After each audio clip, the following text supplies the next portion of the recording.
Seekor lumba-lumba menggelepar di pinggir pantai Semawang, Sanur dan Pasar Bali pada Kamis 18 Juni 2020 viral di media sosial.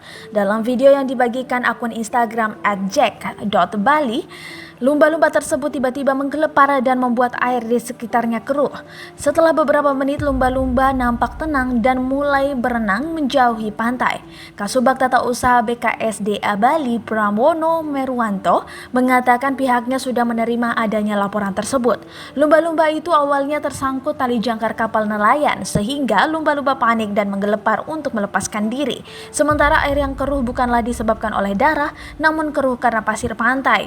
Ia mengatakan lumba-lumba tersebut sudah kembali ke tengah laut setelah lepas dari tali yang menyangkutnya. Kendati demikian, tim BKSDA Bali tetap memantau di pinggiran pantai mengantisipasi lumba-lumba kembali ke pinggir.